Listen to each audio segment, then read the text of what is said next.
Hello,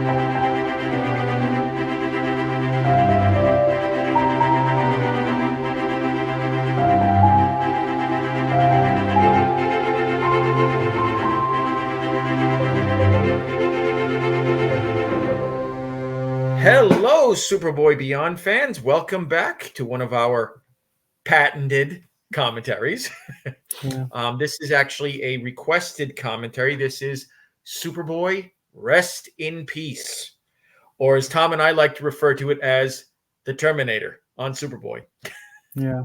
It's either, I always think of this as either the Terminator ripoff episode, or I just remember that it's the episode that Betsy Russell was in, because, they worked together on the movie Tomboy, and that was a few years before Gerard started working on Superboy, so it was cool to see them back. But to be honest, I mostly know Betsy Russell because she played the wife of John Kramer in the Saw franchise, and Saw is probably the only horror franchise that I would say that I'm an absolute diehard fan of.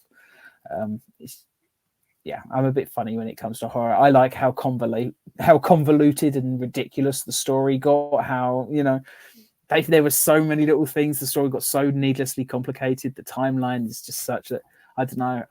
The geek in me likes that, and that's something that, the fact that she's in, I think, all the Saw sequels after 3, like she's in like the last 4.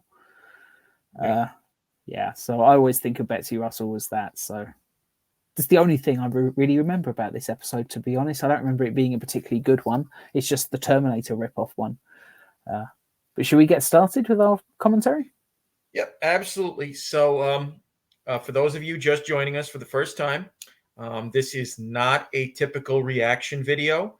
You are not going to see any clips of the episode in here because we don't want to get the video pulled down. What you will see, though, is a highly filtered version up there, which is just to help you keep in track. It's just made out of little black dots. You can barely even see it, but it's there to just keep in track, because I know how hard it is to have to pause us and then pause the video, and then you're out of sync.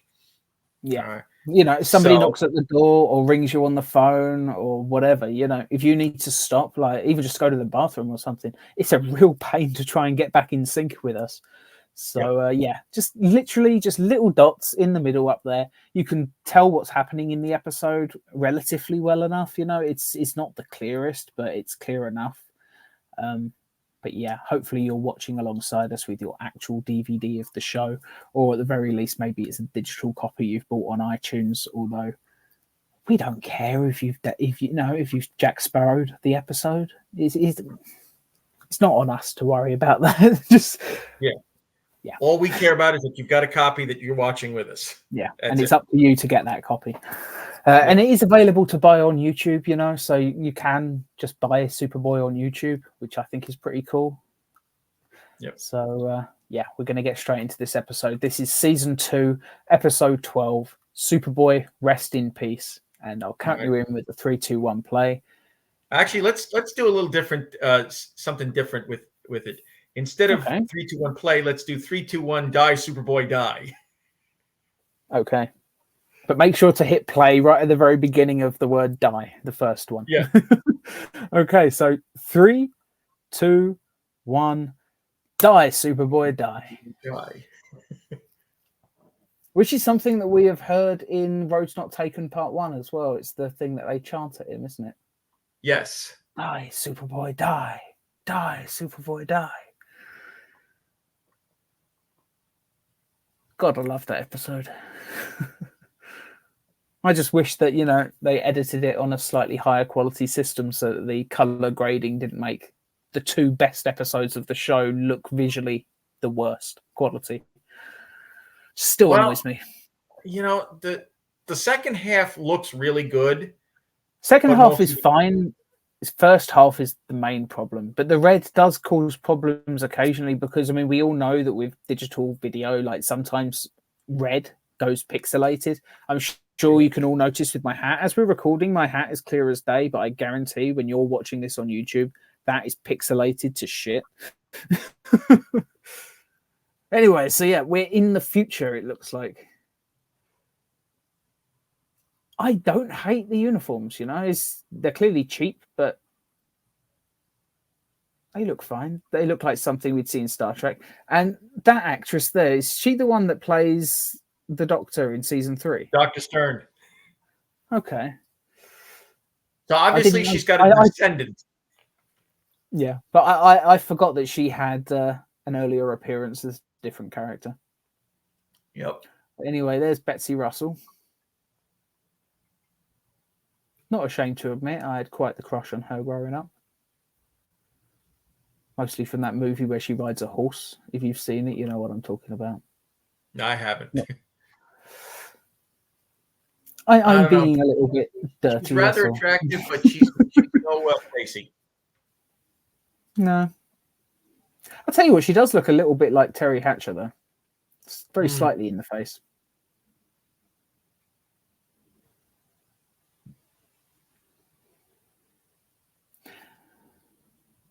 Yeah, famously, she's married to one of the producers of the Saw franchise, which is how she got the role, supposedly. Must be nice, though, not having to audition. Must admit, if I was running TV or movie projects, I would have to cast my wife in it as well.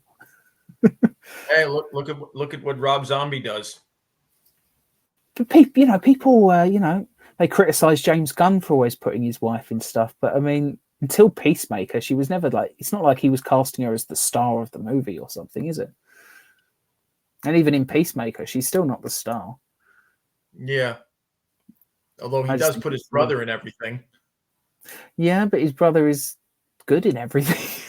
Yeah. But let's face it, if you're a filmmaker, you cast your friends and family. Kevin Smith does it. Sam Raimi does it. Let's face it, Sam Raimi's brother, he had a bunch of roles in Xena the Warrior Princess just because Sam Raimi was the producer on that show. And you won't complain because he was bloody good in it. Mm. And so, yeah, this actor was also in one of the Bond movies, The Living Daylights, which isn't my favourite Bond movie, but, I mean, he's pretty recognisable from it. Mm. That is one thing the Bond films were always good at. They always had a very clear, visual style to their characters. You can always tell, even if they're a henchman, they usually dress them well, so you remember them, don't they, in the Bond films? Just look at Oddjob with his, Oddjob with the hat that he throws, and he can cut heads off statues with it. Like, it's just, he's a henchman, but he's also awesome. So yeah, we actually get Clark doing some reporter stuff in this episode. He's wearing his press badge, and we've got Urkel Clark. Yeah, it's definitely a little bit Urkel Clark, but I don't know. I don't hate the Urkelness in this scene. It's fine. This part, it's not so bad. When it's him and Andy making a play for Serene, then it gets really bad. Yeah, it's been a very long time since I've seen this episode, so I will look forward to seeing what you're talking about there, because I don't remember. Now, I know Elon has had, he doesn't like talking about being on the show because, he was just doing this for a paycheck. And I can see this being one of those episodes where it was just, he has nothing to do. Mm. I don't even think it was necessarily just a paycheck. I think it's just that, he's done so many other things that he's probably just a little bit prouder of. Working with John Hughes, if I'd worked with John Hughes a bunch of times, that's probably all I'd want to talk about too, Yeah. The things that made me somewhat of a star. He probably sees Superboy as just sort of, it's a gig that he had for a while, but it didn't really do anything for his career. Yeah. And, I just noticed something on the soda machine / coffee machine behind them. Mm. You notice that it's all the labels, it's written in like on a little index card. Yeah. They just stuck like paper over the actual buttons. Probably because they couldn't clear the logos or something. Mm. Although it's only a fruit juice machine, so it's not like it was, you know, Pepsi and stuff.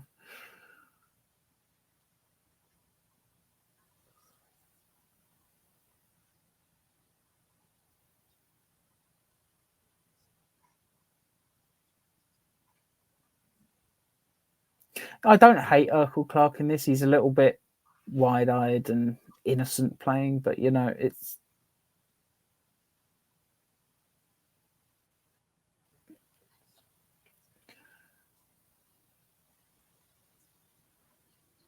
Yeah, you see that bit is... Yeah, the bug collection line is the...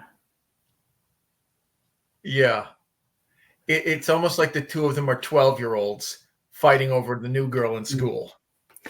But the thing is, since you know that Clark isn't actually into bugs and all of this stuff, I think he's just doing it to mess with Andy. I think he can see that Andy likes the girl, and he's just like, you know what, Andy's being such a grump. I'm going to mess with him a little bit. It wouldn't surprise me. But you know that Andy he's been such a grump in this, like he was thumping the machine and all that. Maybe Clark is just like, you know, I know this isn't going to get me the girl, but it's winding Andy up, and he needs to cheer up a little bit. I don't know. Maybe that's just me looking to justify some slightly odd elements of this episode.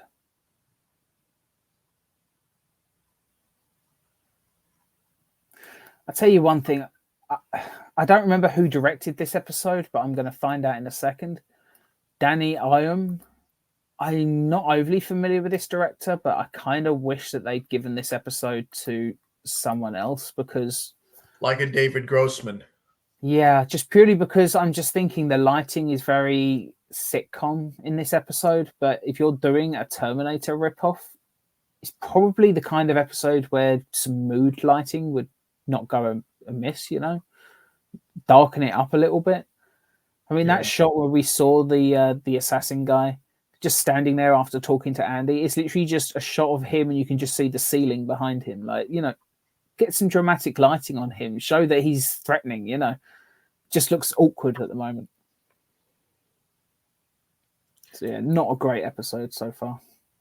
Yeah, I mean, it has potential, even though all it is really is a Terminator ripoff, as we discussed.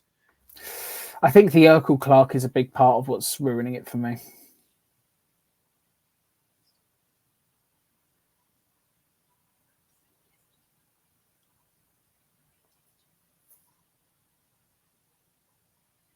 And honestly, sometimes I'm not even sure if he's doing it on purpose or if it's really him being a klutz. I mean, I think probably sometimes it's got to be real, but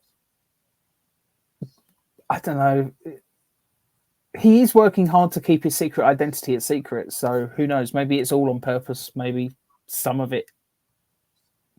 Who knows? Maybe he's using a fake personality just to highlight some of his nerdier elements he can't risk showing as Superboy. Yeah. Like, can you imagine, like, if that shot, maybe if you just put like a little, if you made that clearer that it's a point of view shot, that shot would have worked a lot better. But it's the fact that the camera is in the wrong place. It's almost like we're seeing through the assassin's chest instead of his face, you know. The camera's not high enough, I guess. Yeah, and you know, the part about the assassin that really annoys me is, you know, he's got to touch everybody to scan it. I mean, he comes from the far, far future. Shouldn't that risk gauntlet be able to scan without him having to touch people? Mm.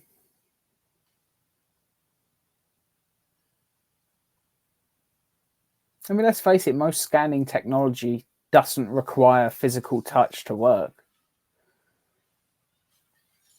I mean, you could have had a cool shot where he just walks into the bar, like puts his fist out in front of him and just like does that in front of the room, scans the entire room at once, and that's it. I wouldn't mind that sequence where he's going and touching everybody if it was just shot better. And they're in a bar. They can, you know, you can light bars slightly more dark than most scenes because, you know, supposed to be sort of warm and inviting in a bar. The lights aren't supposed to be up full.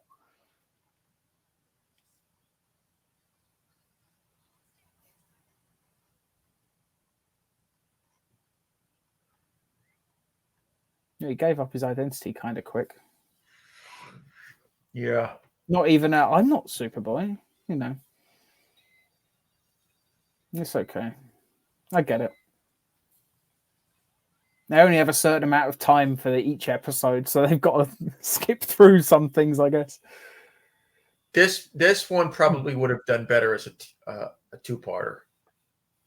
I do like this shot though, where they're doing, you know, the heat vision. I wish that the assassin was acting a little bit stronger. Like you can see Gerard's doing some, you know, some concentration on his face, but the assassin, it looks like he just was standing there doing nothing. Well, is he a robot? Is he here actually a he's robot acting like okay. Terminator, or is he like it's more of a cyborg type thing? He's an android, just like somebody else will find out momentarily. Right. So I guess that explains why there's no look of concentration on his face. But I don't know. From an acting point of view, it's just, you know, Gerard's doing the work, and it's when they cut to him, he just kind of looks like he's staring.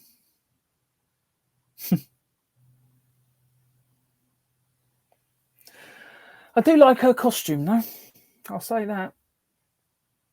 It's clearly not the most expensive costume, but it's not terrible.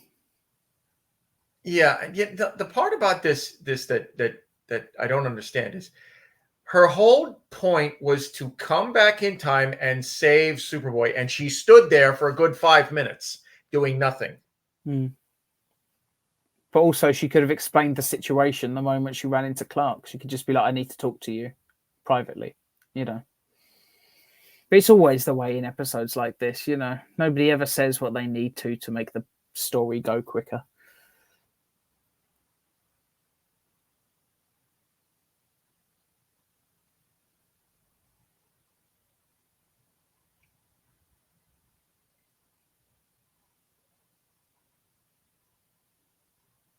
See, this seems slightly better shot.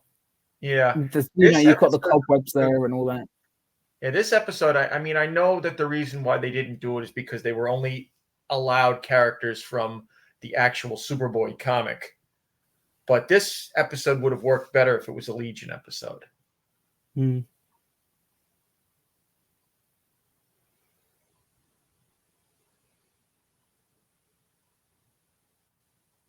Or even just have her established as, you know, his descendant, actual Laurel Kent. Because she did appear in the Superboy comic.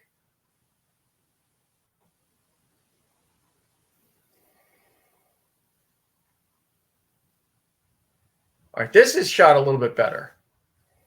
Yeah, that's what I was thinking. Like, all the stuff since they got to this like abandoned building is actually shot with mood lighting, you know, to make it look dramatic. Everything else, it could have been a shot from any sitcom.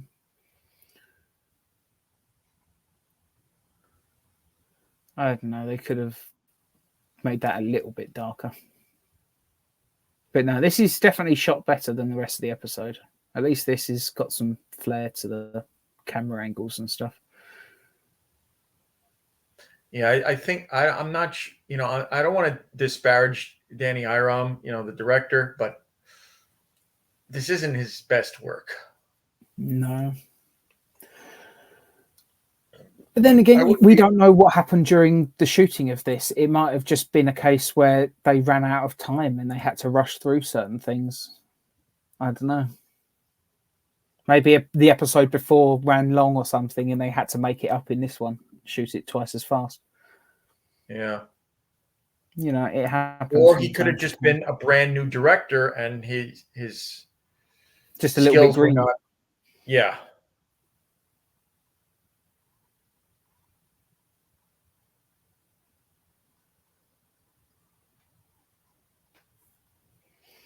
I don't know. I don't think Clark would be quite like this with Lana was really coming on to him like that.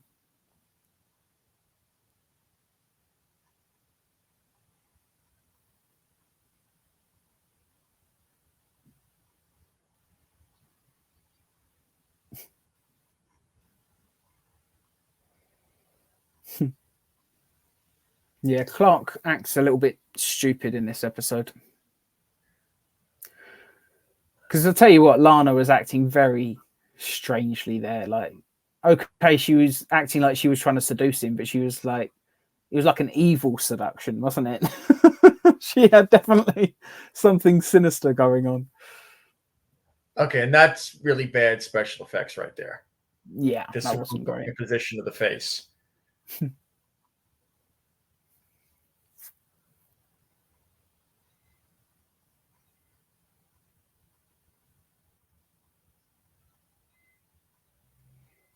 That wasn't bad. I always think they do the busting through walls shots in this show pretty good. Although in certain there's that spots one you can shot. tell it's, yeah, in certain spots you can tell it's styrofoam. Yeah, that was a good shot though, with the, steel beam falling from the ceiling. That was pretty decent. But yeah, the shots where he burst through walls and stuff like that, I think the only one that I can remember thinking looked a little bit strange was the one in Test of Time. Just purely because as he runs through, he sort of got his hands in front of his face like that. It just looks a little bit awkward. Yeah. Most of the time it looked good though. Could you not have done a second take of that? The shirt rip?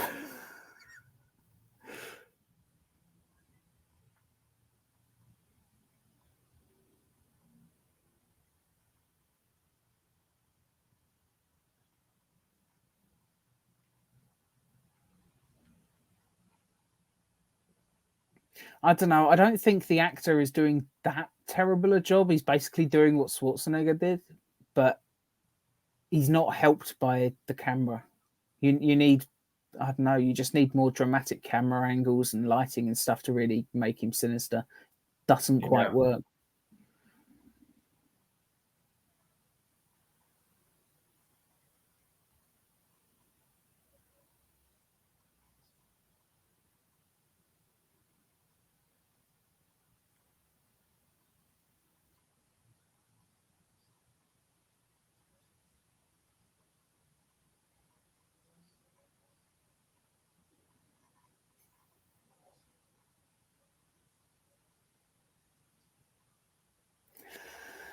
It's not the best written episode either, in my opinion. I don't know who wrote this one, but I think it was Michael Maurer and Mark Jones.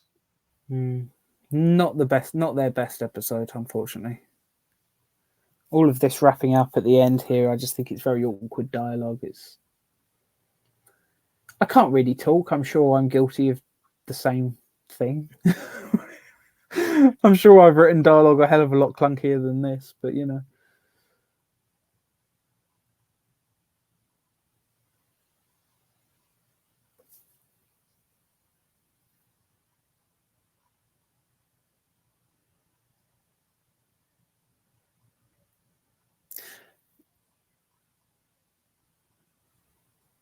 I will say though, her revelation as an android and then exploding does make it so that it's not affecting the time stream by somebody from the future staying.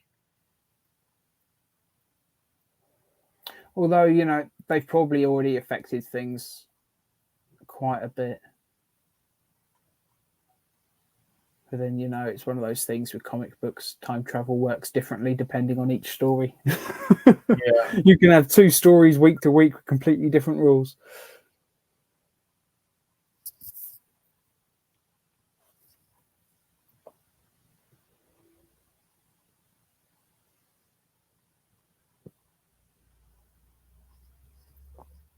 I do think it was odd, though, that Betsy Russell's character was actually crying and had actual tears at the end before she blows up. It's almost like, why would you program a robot to be able to do that? What possible use would that have, giving them tear ducts?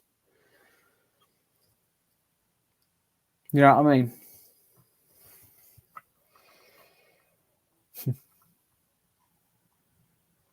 And here's the Super Menace trailer. Yep. Great episode, that one. This one, not so much. Yeah, Superboy Rest in Peace. I I know that we've watched some episodes lately where we've said going into it that, you know, this isn't a great one. We've said it a few times, but usually we've found at least one or two things to appreciate in it. And while there are a few little moments that we complimented, they were very few and far between. I think this is probably my least favorite episode that we've done a commentary on for quite some time. Yeah, I would say this is about maybe a 4 and I that's being generous. I was going to go 3.5. You know, I think even that is being generous, really. I think even the 0.5 in that is just purely because occasionally there's a moment of, you know, cinematography that just, you know, looks so much better. But, you know, like, you know, they had camera angles of the camera shooting through cobwebs and stuff like that. And it's like little flourishes like that. I wish that there was that much care put into the rest of the episode, because it just didn't work for me. The point of view shot when he was going through the bar touching everyone, I just think, I mean, it's one of those moments where if they just raised the camera from there to there, it would actually have looked like we were seeing through the robot's eyes. And you could have put like some superimposed like graphic on screen with like, I don't know, a battery symbol and scanning, negative, scanning, negative, like just something on screen, like, you know, to make it look like, you know, how in the Terminator we see from his point of view and we see like the red screen and it's got all the little bits and pieces and it's all pixelated and that. You could have done something with that shot. Yeah. To make it just a little bit better. I don't know. It's just a lot of missed opportunities. And I think if you're going to work this hard to do a Terminator ripoff, at least try to copy some of the lighting in Terminator, because I'll tell you what, the lighting in Terminator is bloody good. James Cameron didn't have much to work with, so he made sure the lighting was on point. Especially in, you know, the disco scene and all of that. Like, what a sequence that is when it all goes slow motion. You've got all the smoke in the disco, and it's just great. Why we couldn't have something like that here? Lighting doesn't cost that much. If anything, I think it would have actually been improved by just switching a couple of the lights off. There was too much light. Turn off a couple of those lights, and it would probably actually be slightly better. Yeah, as you said, it's too sitcom lighting on this. You know, certain spots are very well shot. Certain spots are just,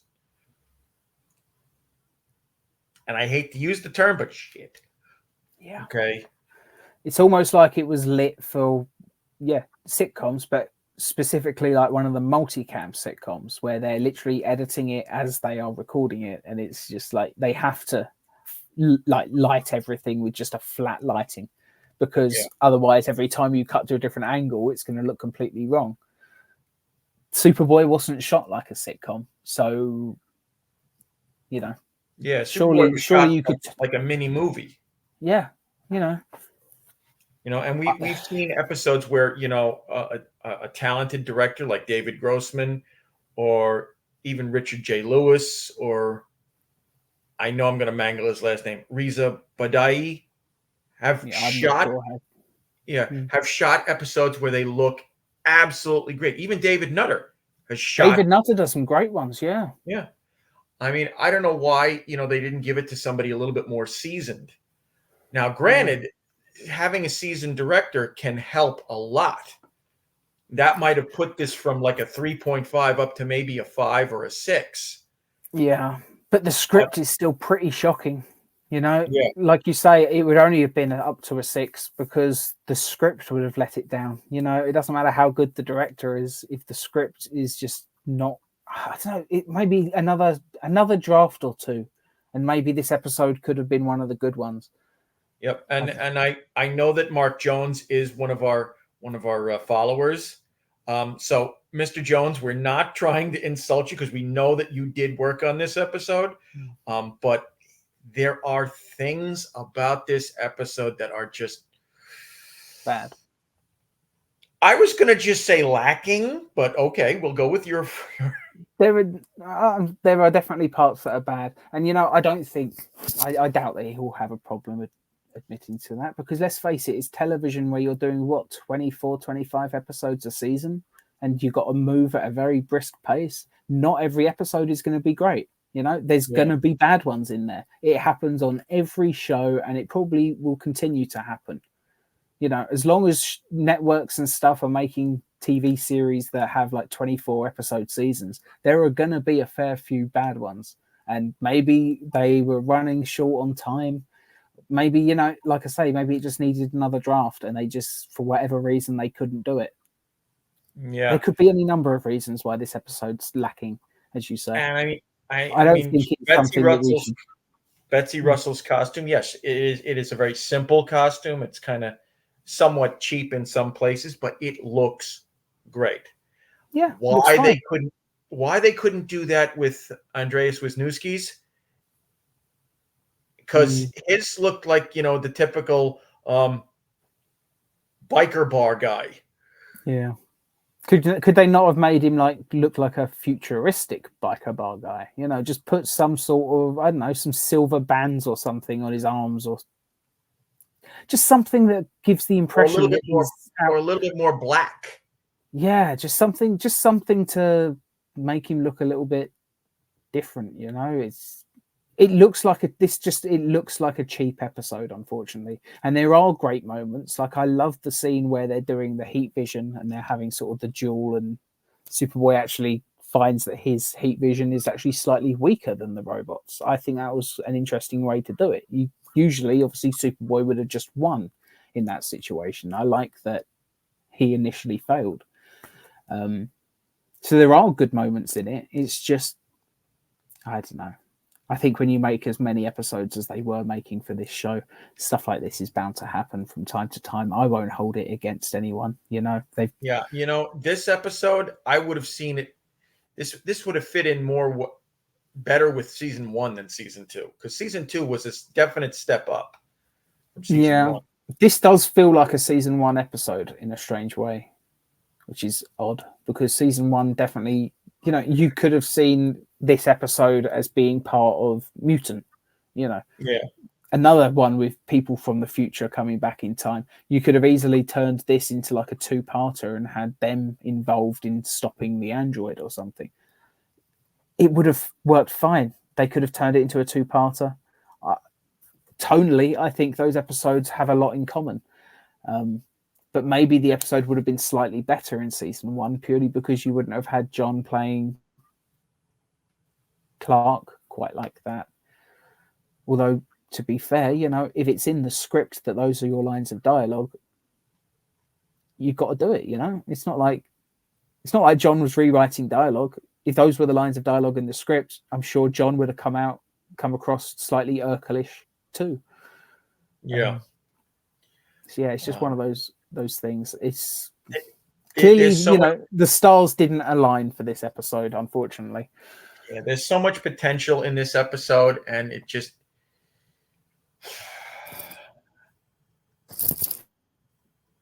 it lets us down, you know. Because honestly, I would have loved to have seen, you know, what would have happened if we'd had Superboy versus the Terminator, you know. You know, in a better episode, that's a really fun concept, you know. Yeah. But this just fell flat. Yeah. You know. Oh well. So yeah, you know what? Given what you said, you know, I can't see this being more than a 3.5.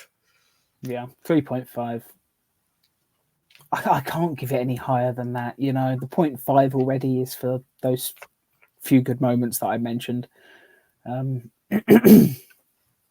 mean, yeah, just not. Wisniewski could have done a lot better, you know, with the acting. I mean, in certain spots, he's acting very, very stoic, very, very robotic, and that works. In some spots, he was doing what Arnold did in the first Terminator movie. He was basically doing the exact same performance. Then there are some spots where he's being very emotional, and he's overacting. Mm. You know, like laughter. But then for some reason they did program these androids to have emotions, clearly from Betsy Russell's character. So it's. But she puts it across better than he did. She does, because she comes across slightly more human than the other one. But yeah, there's just a lot of weird moments in this. Like I say, you know, it's kind of odd, really, that they programmed a robot and actually built tear ducts for them so this robot could cry. Why? What possible use would that have had? And it's just, you know, if you're building a robot, you don't build a load of stuff that you're not going to need, because surely it's expensive, you would imagine. Then again, maybe she was originally designed as a sex bot. Yeah, but then why would you want that one to cry? Oh, don't answer that. There's some creepy people in the world. I'm sure there are some real scumbags out there that would love a robot sex doll that would cry for them. I don't want to meet those people, though, frankly. If you are one of those people, please don't tell us. Don't let us know. I'd rather think of you in nice ways. This is a weird episode. This is one of our weirdest commentaries we've done in a while. But Yeah. anyway, thank you all so much for watching. Be sure to tune in again next time for another commentary. And Mark Jones, if you can please put a comment on here, and you know, let's have a discussion about the things that we've mentioned. Yeah. It would be appreciated. Yeah. And you know, we have a lot of respect for Mark Jones. Just because he was involved in this episode is nothing, really. You know, he also invented Knick Knack, and we love Knick Knack. So you can, frankly, he could have written another 5 episodes of this level of quality, and I'd still appreciate him just for that one thing. So yeah. Weird episode. Thank you all for watching. Goodbye.